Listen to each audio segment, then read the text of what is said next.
And the background I've just given you is going to challenge a number of paradigms. You know, most people you speak to, wealth advisors, will tell you it's very simple. The world is growing, you buy assets, you do nothing, and if you bought the right assets over time, you'll all be very wealthy. I hate to tell you that's not going to be true because we're in a very different environment economically these days. The share market will always outperform. That may well be true, but I'm sure you can understand in India especially. How does the share market work? It's based upon capital coming in, capital going out. When you got an election pre-happening, money's out. Getting after election, money comes in, amazingly hits the share market, and values go up. And that's going to happen worldwide now with the volatility in markets because of the way capital flows are working and economies opening their doors. House prices always go up. In fact, I truly believe this one. So much so, a number of years ago, I came to India and I said, India is the country. And I bought a number of properties throughout India, from Delhi to Chennai to Bangalore, etc. And one thing, I shouldn't have written this paradigm, actually my property not just went up, it doubled, it more than doubled. But why am I not celebrating and why am I working tonight? I'm a global citizen. That property doubled, but my currency went down by half. So my true wealth hadn't changed at all. In fact, I lost more money. Given India's inflation rate, it's probably even worse than I thought. So finally, if I'm fed up of all of these ideas, I stick my money in the bank, right? What's happening these days with money in the bank? Now, you're very lucky in India. In fact, you may not be lucky thinking borrowing rates are too much, but you're lucky because your fixed return rates are fantastic. In Australia, we're now getting about 2.5% on your money in the bank. But we're still very lucky. If you put your money in Switzerland or Germany or Sweden, what will you get from the bank? Anyone knows? Zero. Gee, you'd be lucky with zero. Negative 1.5%. That's what the banks will pay you. They'll take your money to keep it safely in the bank.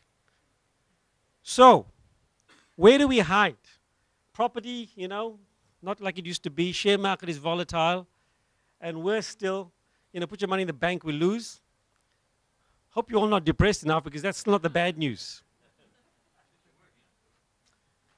These are unprecedented economic times. First time in history ever do we have so many economies borrowing so much of money.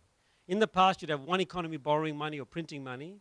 But these days, this is the scary picture. This is the really scary picture. This is budget deficits, and this is your percentage of debt to GDP. Some of the countries' debt is 250% plus of GDP, right? Some of them have got huge deficits and huge, debt to GDP. Now, what does this actually mean? Let me give you some numbers of what it actually means. I'm sure there are many accountants in this room. You guys look like you've made some money, so you know how budgets work.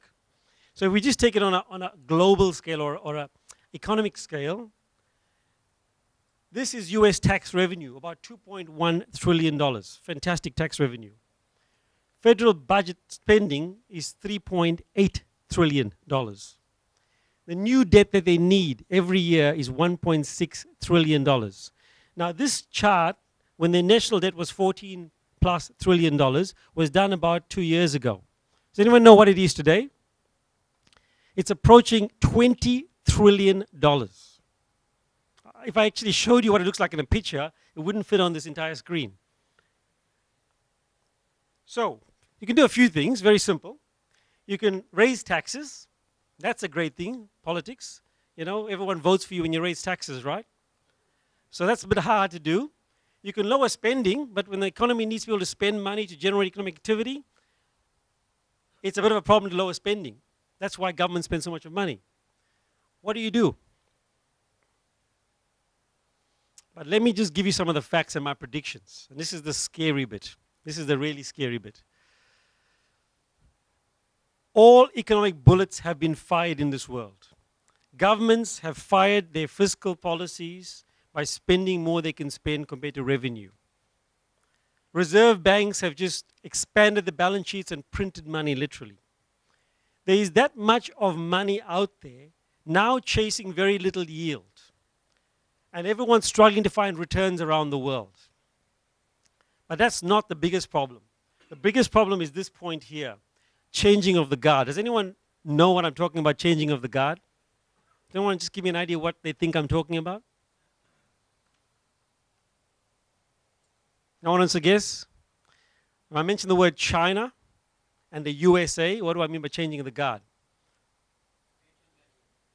Where to invest is a good idea, but it's not the issue. The issue is, it's called currency.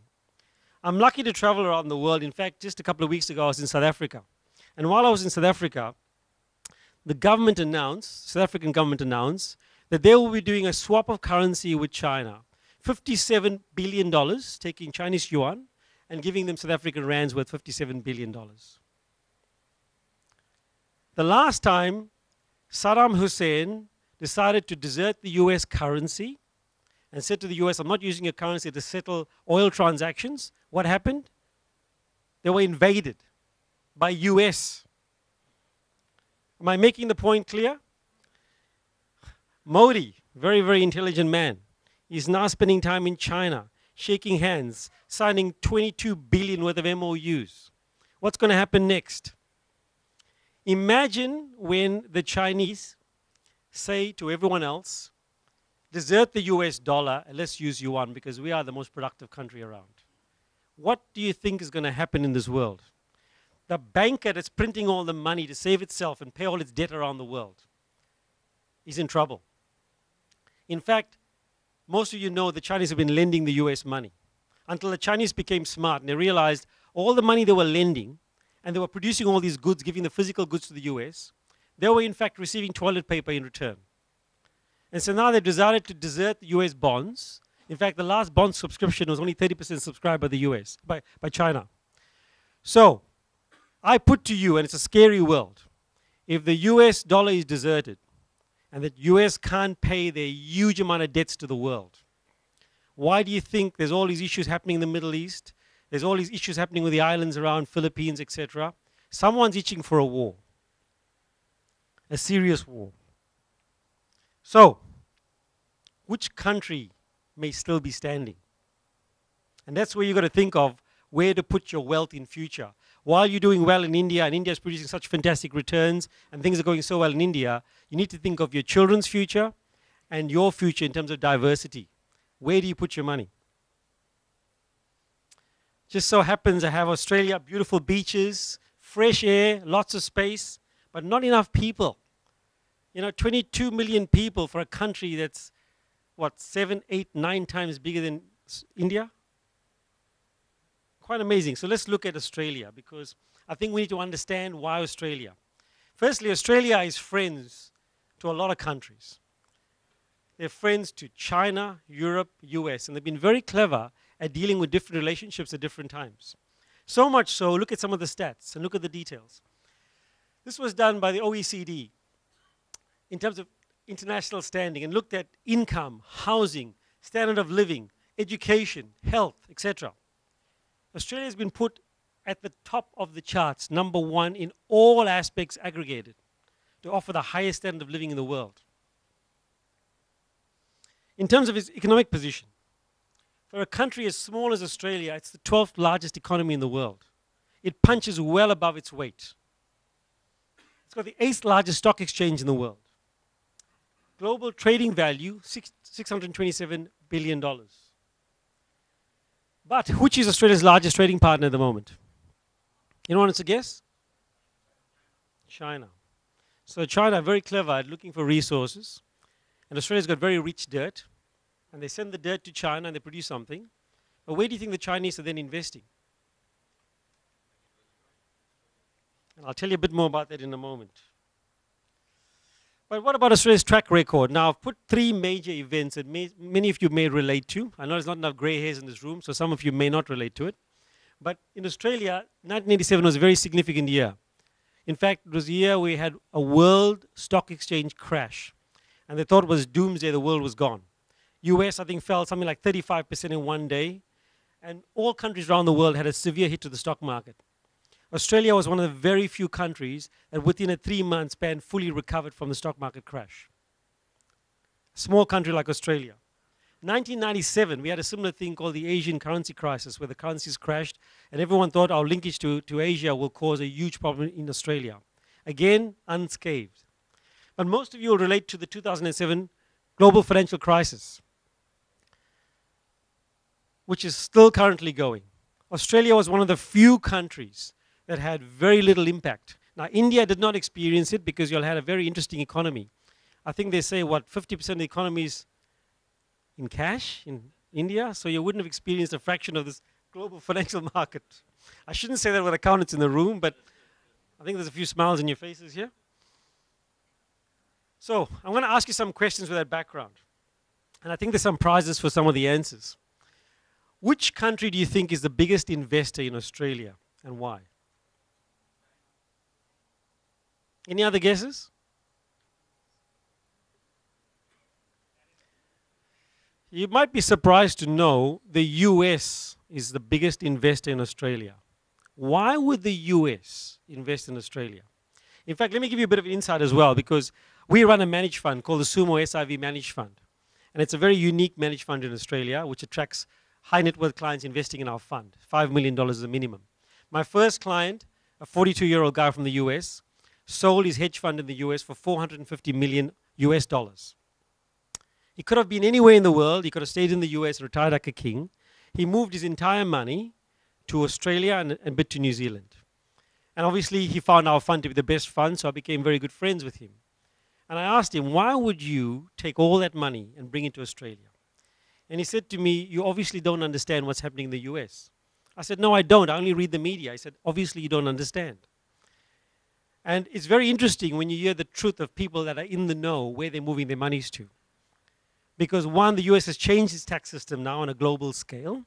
But more importantly, the future growth and the value of his money, he was afraid of keeping it in the US. Which country has the second best performing stock market in the world? Now that's an easy question, because I said second best. Anyone has a guess? I could have said first best. Someone said Australia? See, it was a trick question.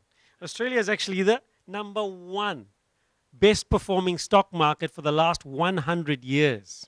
This is done by 3 top economists, and Australia has come out on top. The reason is it's been consistent growth. As its resources have been needed by the world, as the world grows, money's come back to Australia, and it's kept the stock market consistent. Now, you won't see the massive growth we've had in India or in China, but you've had a consistent market, and that is the key.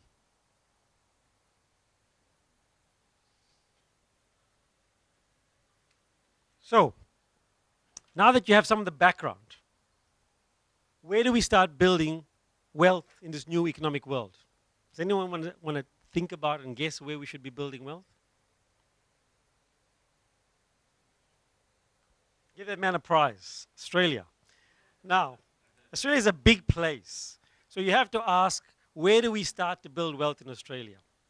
Because it's not as simple as, I think maybe economically you can say Australia looks very attractive.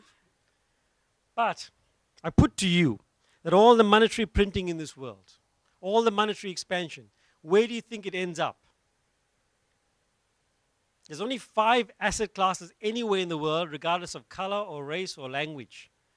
5 places you can put money any one time. You have collectible items like gold you'll buy in India. You have businesses you invest in. You have cash in the bank, which is what we talked about earlier.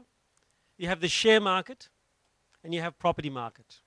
But of those 5 classes, there's only 2 real classes of assets, and that is property and shares. Now, we talked about the share market and the volatility we're going to see happening. But Australia is a great place to start in putting your money, and property is one of the most important segments in Australia. And there's some specific issues with property in Australia. Everyone says, look, property seems too expensive in Australia. Could you be in a bubble? And bubbles only come about if prices can't be sustained and it's going to collapse soon. But if you look at what's really going on in Australia, in fact, affordability has improved in Australia because interest rates have come down from a very high 7, 8, 9% to now almost 4% interest rates in Australia. So affordability has improved significantly. The government provides huge incentives to keep the property market strong by supporting first home buyers that struggle to compete with overseas buyers. So the government is another force pushing up pressure on property. But worst of all, you know, everyone knows it's a simple economics. What determines price is supply and demand. In Australia, the supply of properties is so much lower than the demand, and that's the biggest problem of all. We're not building enough homes to support the demand at the moment, and it's a huge pressure on prices. And part of that reason is banks, as you know, Australia's got the top 20, of the top 10 banks in the world, Australia's got 4 of them, because they're very strict with their lending and their criteria. So the banks make it very difficult to get money for developers to develop property in Australia. So supply is always kept low, but demand is very, very strong. And we'll see more about that with the other speakers coming up. This is some examples of supply and demand, where if you look at the blue line is the underlying demand, the red line is underlying supply. We have a huge shortage, especially because migration is very strong in Australia. And all the new migrants coming in are putting pressure on paying for existing properties. The average price growth, if you look at the 100-year history in Australia, prices have doubled on average almost 7 years. Now, I'm not going to say that's going to continue to happen, but it's got a very strong track record, and you'll be knowing and hearing more details from both Mehul and Paul, giving you more details about this. So what I want to leave you with, my conclusion, if you really want to know some of the details about opportunities in this world to build and preserve wealth, then stay tuned to the next speakers. Thank you.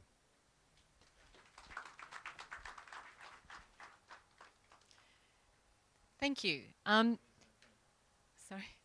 Okay, after listening to Seren and talking about the state of the nations, really, now I'd like to introduce Paul Turner. He's had over 35 years' experience in senior roles across Australia and the Asia Pacific. Tonight he's here to talk to you about property selection and investment. He is part of the Sumo Group, and he's trying